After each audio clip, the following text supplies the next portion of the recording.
Baik, terima kasih Pak Karni. Selamat malam semua. Assalamualaikum warahmatullahi wabarakatuh. Apa hubungannya deklarasi kami dan mengapa kami mengeluarkan deklarasi? Deklarasi ini bukanlah sesuatu yang muncul ujuk-ujuk atau tiba-tiba, tapi kami sudah cukup lama membicarakan di kampus mengenai apa yang terjadi pada saat ini dan menimbulkan keprihatinan ya pada kami. Lalu kemudian awalnya kita melihat bahwa anak-anak kami mahasiswa itu muncul ya bersama teman-teman mereka. Lalu tiba-tiba mereka terbungkam. Dan kenapa terbungkam kita nggak tahu. Lalu kita menunggu siapa lagi yang mau bicara gitu kan tentang kondisi masa ini.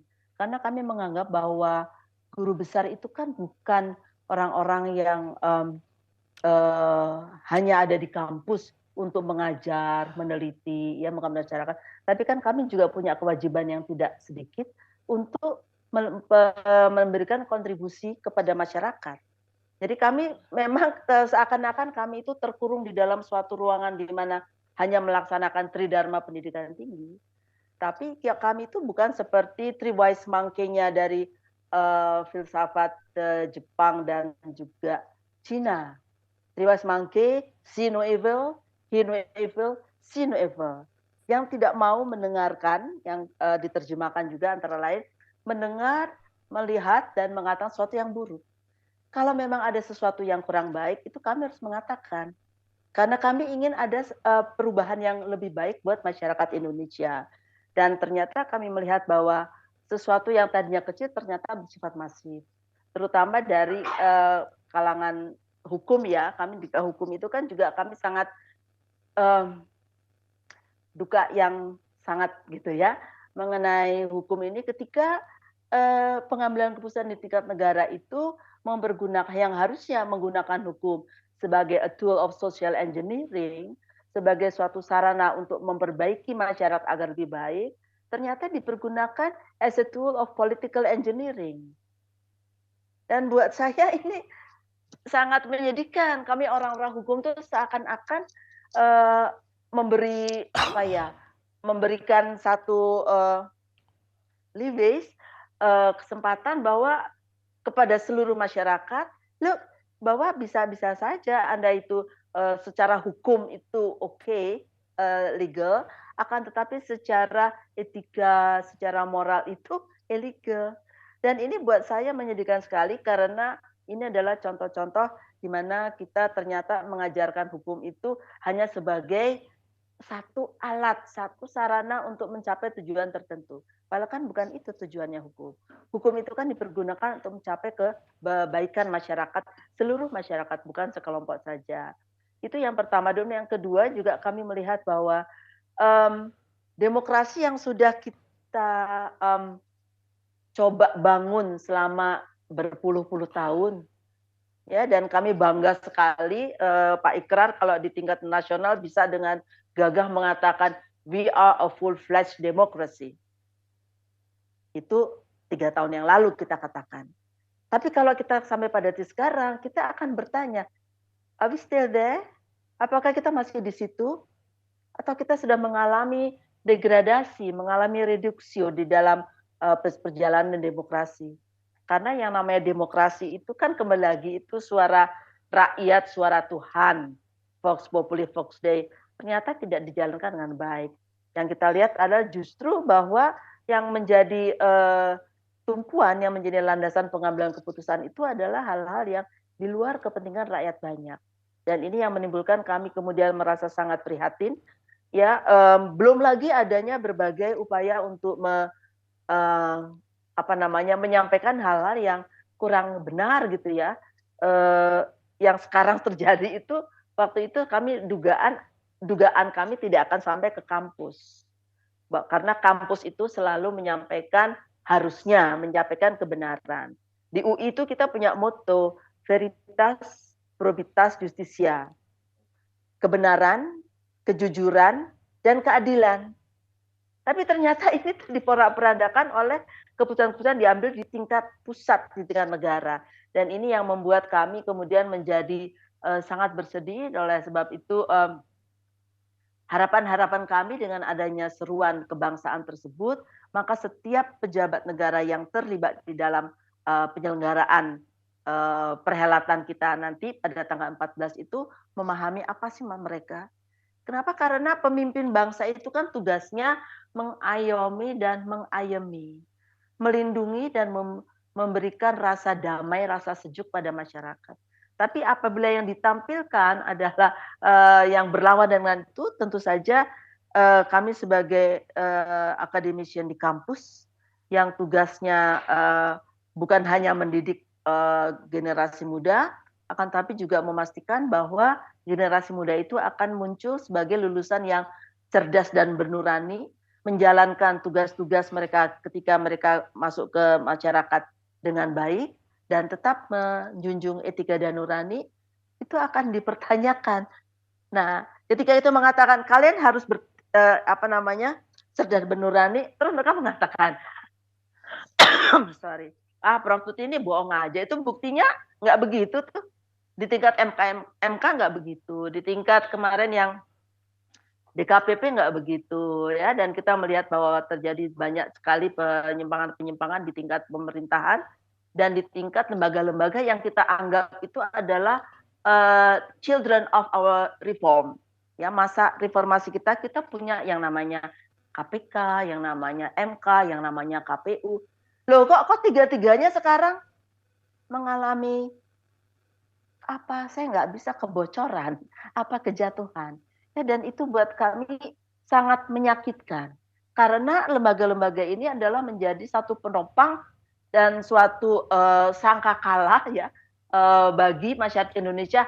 Look, kita akan maju ke suatu masa yang lebih baik, di mana demokrasi akan dijalankan, di mana hukum akan ditegakkan, di mana tadi kejujuran, kebenaran, dan keadilan akan kita peroleh. Itu kan ide yang ditampilkan dengan adanya lembaga-lembaga yang sebagian merupakan auxiliary state institution itu. Itu yang kita harapkan. Tapi ternyata ketika lembaga-lembaga itu sekarang mengalami degradasi yang semacam itu, kami tentunya merasa sedih. Dan itu sebabnya, lalu tadi kenapa kok baru sekarang? Concern kita sudah lama. Akan tetapi ternyata, dan kita sudah mendengar juga banyak berbagai pihak yang menyampaikan protes, menyampaikan peringatan, yang menyampaikan usulan, akan tapi mereka dianggap angin lalu saja. Ya, oleh sebab itu kami merasa perlu untuk menyampaikan seruan kebangsaan tersebut, dan kemudian kami juga senang sekali karena ternyata bukan UI sendiri loh yang merasa begitu. Ternyata kampus-kampus lain juga merasa yang sama. Pak Karni tentu saja tahu bahwa guru besar itu susah sekali diperintah. Susah sekali sampai pada satu hal yang sama. Masing-masing punya ideologi, punya pandangan, punya paradigma yang berbeda-beda. Jadi, tadi ditanya juga saya dengan seorang teman, apakah ini memang ada komunikasi antara satu kampus dengan lainnya? No communication. Ini adalah sesuatu yang muncul dari para akademisi di tiap kampus. Tidak pernah saya telepon-telepon ke teman-teman di Syahkuala, teman-teman di UGM, teman-teman di tempat-tempat lain.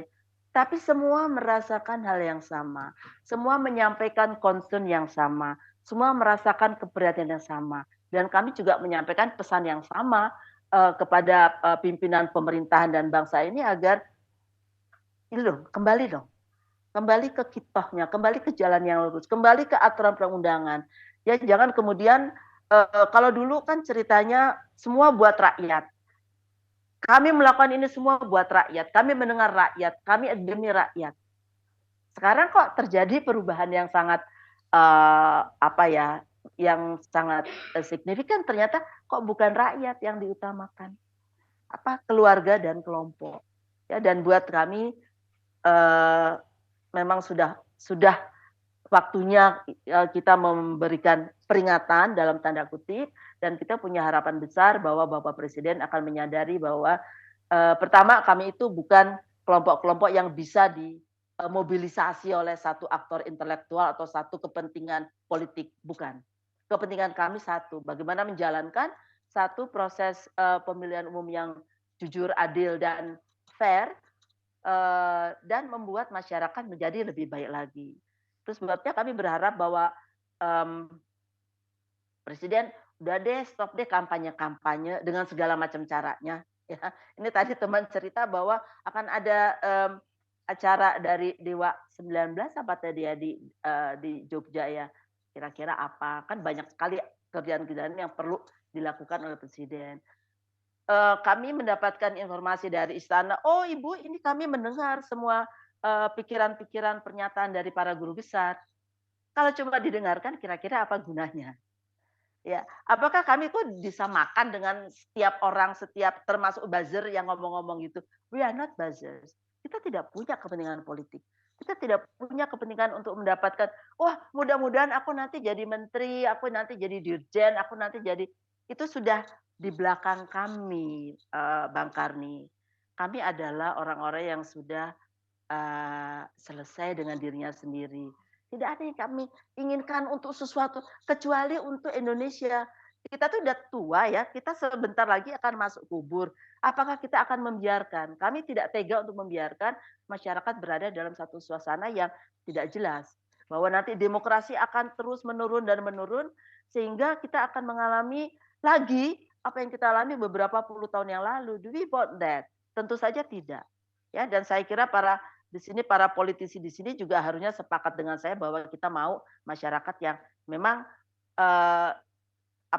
terjamin hak-haknya, dapat berbicara dengan bebas, dapat melakukan pemilihan dengan bebas tanpa adanya intimidasi, tanpa adanya fabrikasi, tanpa adanya kecurangan, yang tentu saja bukan hal yang mudah. Nah, kami senang mendengar ketika Pak Jokowi mengatakan, oh kami menghormati hak berdemokrasi. But that's not enough. Hanya senang mendengar saya saja. Apakah sama dengan Bapak mendengar suara-suara dari yang luar? Yang punya kepentingan kan juga didengar juga. Tapi yang kami inginkan adalah langkah-langkah yang jelas, yang produktif, ya, yang menyampaikan pesan kepada masyarakat bahwa oh, saya tidak lagi loh sekarang memperjuangkan hak-hak dari keluarga saya sendiri. Oh, saya boleh kampanye, Bapak nggak boleh kampanye menurut saya. Menurut undang-undang itu, undang-undang pemilu yang kampanye kan yang running. Jadi kalau presidennya nggak mau running, he has no right untuk campaign. Dan kalau mau kampanye, oh aku bisa kampanye. Kalau jangan kalau orang cuti, terus minta izin cutinya ke siapa? Ke Pak Karni kali ya. Dan jangan pakai fasilitas dong. Masa pakai mobil mobil negara, itu kasih angka-angka gitu. Buat saya itu kan menunjukkan contoh yang tidak baik. Saya sih berharap besar bahwa pemimpin-pemimpin kita itu adalah orang-orang yang memiliki hati nurani, memiliki etika, dan bisa menjadi teladan buat seluruh rakyat Indonesia. Itu adalah konsep pemimpin di dalam di Indonesia. Kita bukan di Amerika, kita di Indonesia kita memberikan teladan pada semua warganya. Saya sesuatu yang tidak sulit dijalankan oleh Pak Presiden. Stop campaigning, kasih tahu itu menteri-menteri, kasih tahu jajarannya, stop campaigning juga, ya, dan jangan kemudian menteri-menteri kampanye untuk paslon tertentu. Boleh kalau di dalam hati kan gitu, mereka itu dilarang loh. Menurut undang-undang, saya lupa undang-undang apa itu. Mereka dilarang, mereka harus netral. Pak Karni boleh kasih angka 1, 2, 3 gitu ya untuk mendukung paslon. Tapi kami nggak boleh Pak Karni. Kita mau foto aja kasih jempol nggak boleh, kasih 2 jari nggak boleh, kasih metal nggak boleh, kasih sarangeo nggak boleh. Terus kita itu ya, saya nggak tahu karena kita patuh apa kita bodoh ya, kita nurut. Menteri-menterinya, orang-orang yang ada di istana justru kampanye. Buat saya, kok menunjukkan contoh yang buruk ya pada masyarakat. Ya, ya kalau mau kampanye boleh, cuti dong. Jangan pakai fasilitas negara dong. Nah, ini yang kemudian membuat kami berharap bahwa beberapa waktu lagi, 7 hari lagi ya, kita akan menjalani satu proses yang benar-benar baik dah. Tapi saya ada titipan juga dari teman-teman, Mbak tolong pesan dong yang sudah melanggar etika itu apa mau mundur? Saya bilang, oh itu urusan kalian-kalian. Saya tidak ikut urusan dengan itu. Tapi memang kami sangat concern dengan adanya keputusan-keputusan yang melanggar etika dan terus dijalankan. Saya khawatir nanti suatu kali mahasiswa saya yang saya akan melanggar etika juga akan protes. Ibu saya cuma melanggar etika, kenapa kemudian nilainya dikasih 0 gitu kan? Kenapa? Lah itu nggak dikasih 0. Itu dikasih 8 malahan Bu, bisa menaik kelas gitu. Saya kok sama Ibu nggak boleh. Buat saya ini saya tidak mau memberi contoh yang buruk kepada generasi muda kita. Bayangkan kalau generasi muda kita yang sudah dibayangkan menjadi generasi emas 2045 punya pelajaran buruk seperti ini dan mereka kemudian menirunya. Kita punya tanggung jawab pada generasi muda. Kita punya kewajiban untuk mendidik mereka menjadi orang yang benar-benar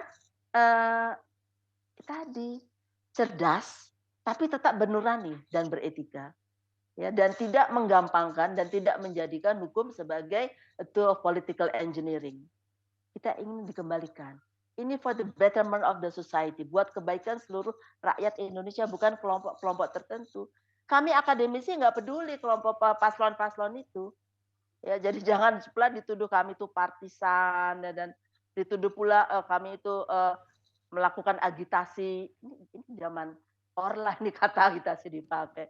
Terus hal-hal yang buat saya menunjukkan bahwa yang ngomong itu memang mungkin agak kurang banyak bergaul ya dengan para akademisian. Karena that's not what we do. Kita hanya ingin meninggalkan, dan kita juga berharap Pak Jokowi akan meninggalkan satu legacy yang baik. Ini adalah semuanya untuk Pak Jokowi loh. Ya, dan tolong jangan dibilang juga bahwa saya partisan gini-gini. Saya itu kerja banyak loh Pak Karni tahu buat pemerintahannya Pak Jokowi. Tahu. Saya ikut dari mana-mana. Kemarin saya ikut tim, saya jadi kayak sombong ya. Tapi untuk mengatakan bahwa saya ikut tim dalam penanganan penyelesaian non judicial pelanggaran HAM masa lalu, tim percepatan reformasi hukum, tim RUU terorisme, RUU segala macam saya ikutin. Dan apakah itu buat keuntungan tertentu? Apakah memberikan saya kekuasaan, memberikan saya uang? Anda tahu berapa bayarnya uang itu kan? There's nothing like that.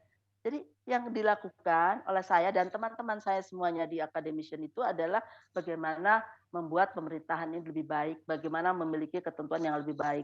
Ya, walaupun pemikiran kami tidak selalu diterima tentu saja ya. Lasenya selalu ada di tempatnya. Itu tadi Pak Adian dan kawan-kawan di DPR ya, selain dengan Presiden. Jadi kami sangat-sangat berharap adanya satu perubahan yang cukup fundamental dalam 7 hari menjelang pencoblosan yang akan membuat kita kembali bisa mengatakan, kita melakukan satu proses demokrasi yang benar-benar jujur dan adil. Itu catatannya Pak. Terima kasih.